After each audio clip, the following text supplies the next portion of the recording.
Hello friends, Robin here from Roving Robin. Right now, I'm sailing on the Ovation of the seas from Singapore to Penang and Phuket. For 4 nights, this cruise ship becomes a floating city.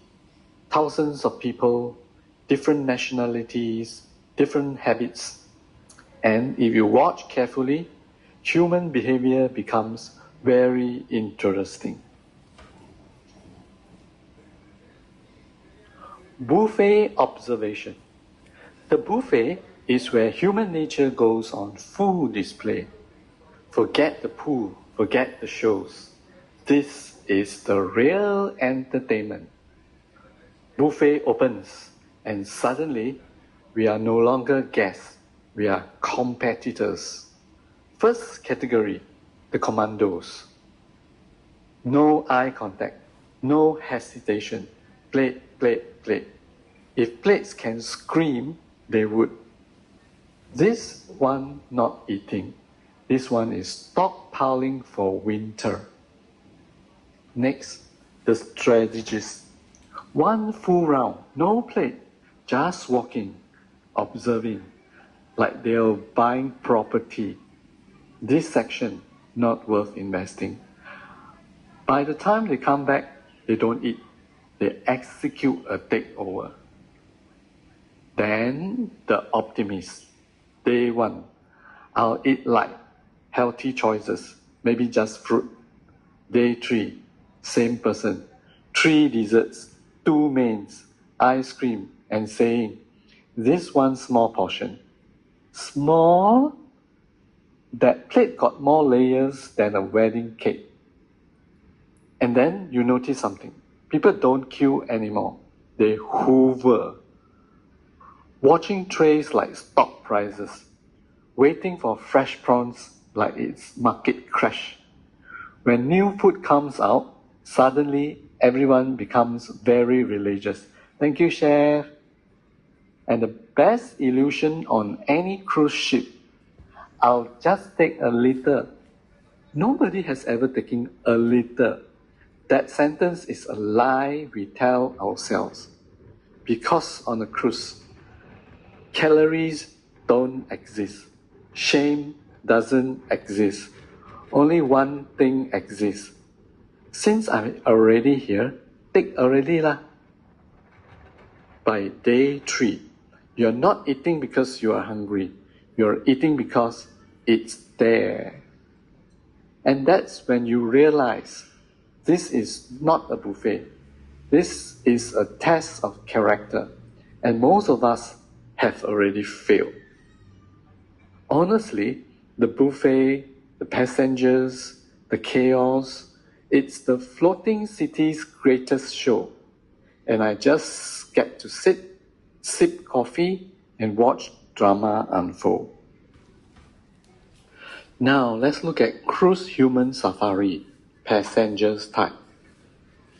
On a cruise, it's a study of human behavior in its natural habitat. And if you wander around the ship, you quickly realize people fall into very predictable types, such as the deck chair warrior. Arrives at 7 a.m., lays down towels like they are stacking land in the Wild West, and disappear for hours. Spa, pool, nap, nobody knows. Challenge them, you get the infamous passive-aggressive towel stare. They return and the chair is still theirs. Respect the strategy or suffer in shapeless exile. Then we have the cruise photographer. Every corner is a photo shoot. Balcony, snap. Buffet, snap. Sunset, snap.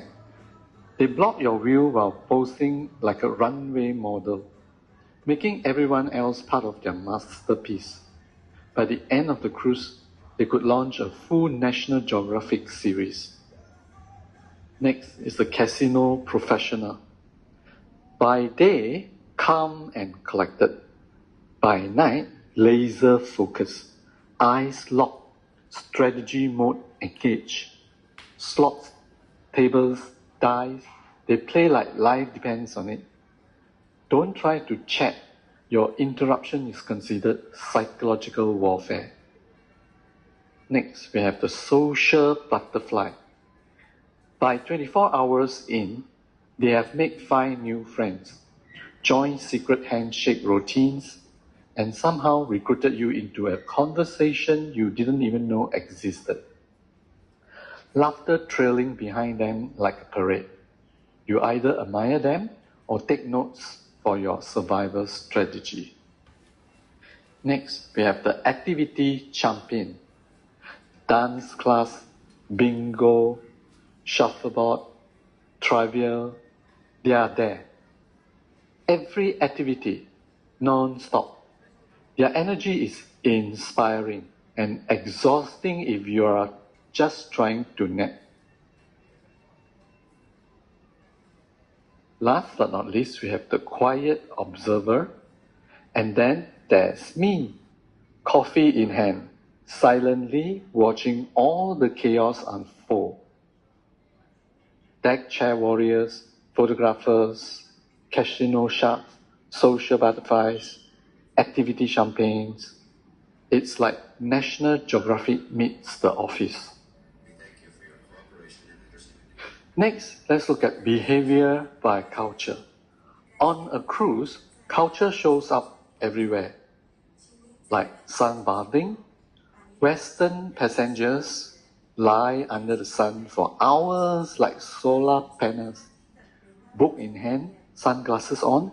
Next thing you know, sunset hits. They are still there. Maximum 10 achieved. For ASEAN passengers, shade is life. Umbrella, hat, sunblock like armor. Move from shade to shade like survival mode. Sunburn, not today.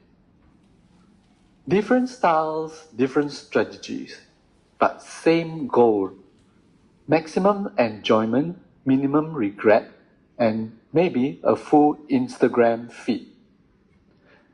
And honestly, the real cruise lesson, no matter your culture, you'll end up at the same table, sharing the same waves, silently judging everyone else's choices.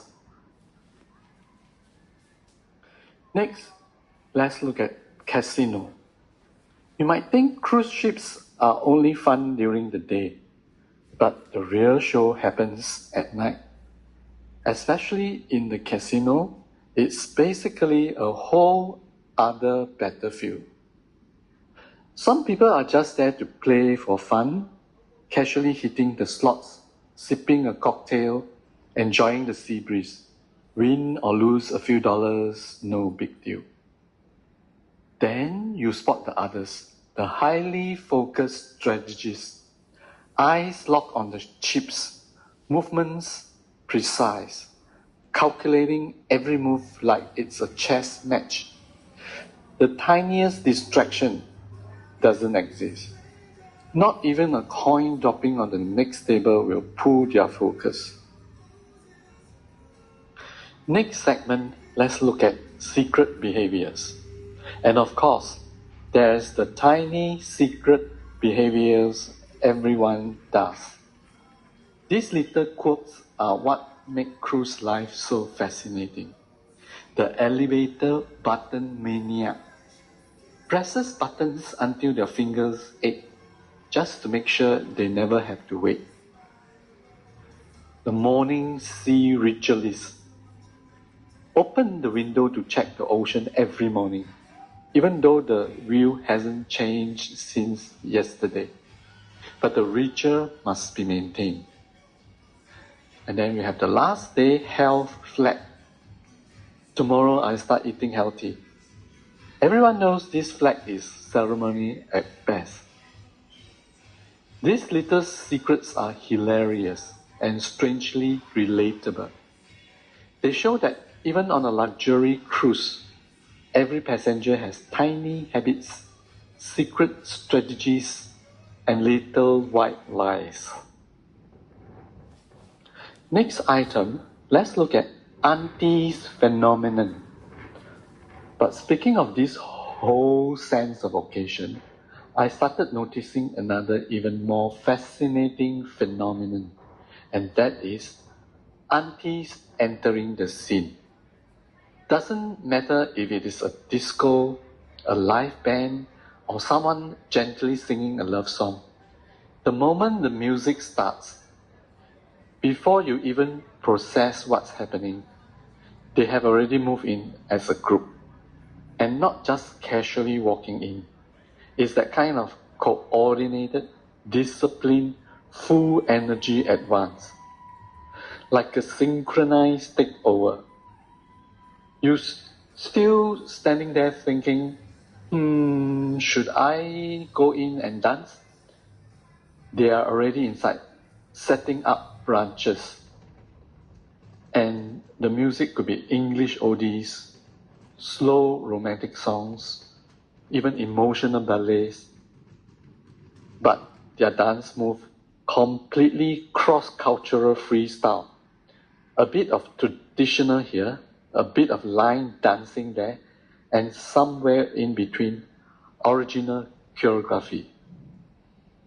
You don't understand it, but you have to respect the confidence. The thing is, the space was meant for people to relax, enjoy the music, maybe have a quiet drink. But it slowly transforms into auntie's cultural performance night. And not the rehearsed kind. You just walk into a live production. You want a quiet drink? Sorry. Front row seats have already been assigned. And it doesn't stop there.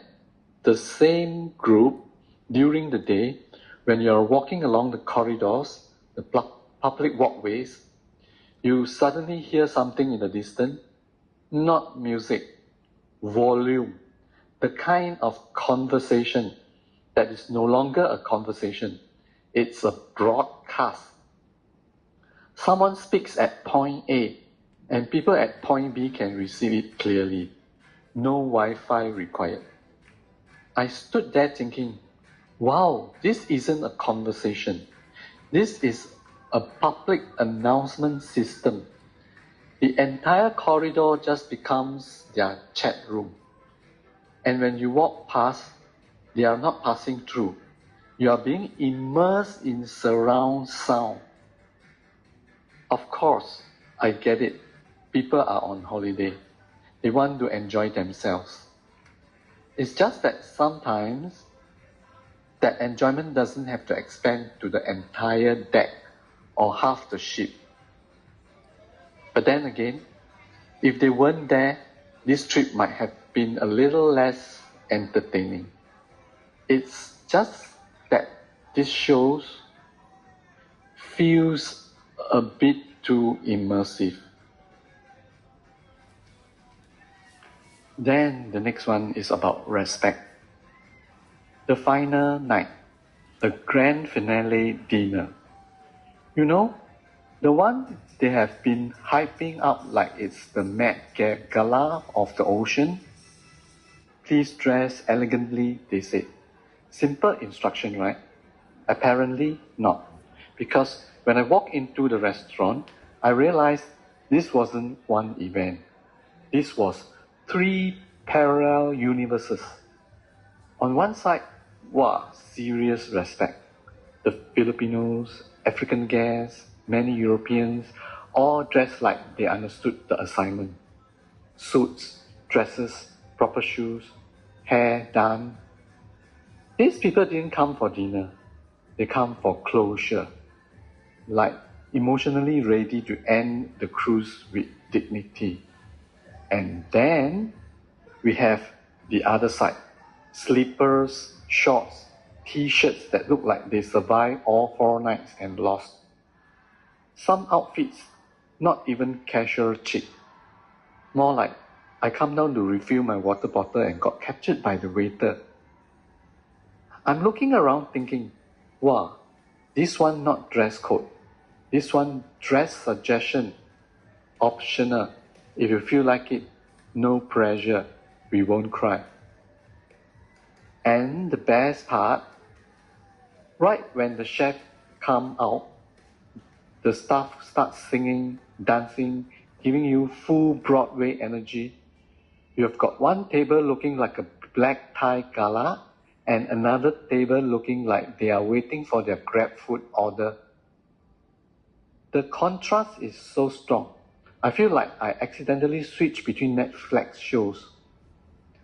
Honestly, it's not about money. You don't need a tuxedo. But at least don't dress like you are here to fight for the last chicken wing at a buffet. Because when people are putting in effort to serve you a moment, and you show up like it's a downstairs errand, a bit pain, you know. But okay lah. Maybe some people, formal night means formal, but my slippers also must feel included, respect. Now let's reflect. And that's the beauty of cruising. For 4 nights, strangers share elevators, buffets, and sunsets. Then the floating city disappears. Everyone returns to their own lives, but for a few days, we were all citizens of the same city at sea. Let me close by saying, if you enjoy observing the little stories of life on cruise ships, subscribe to Roving Robin. Because sometimes the most interesting destination isn't the port we visit, it's the people around us.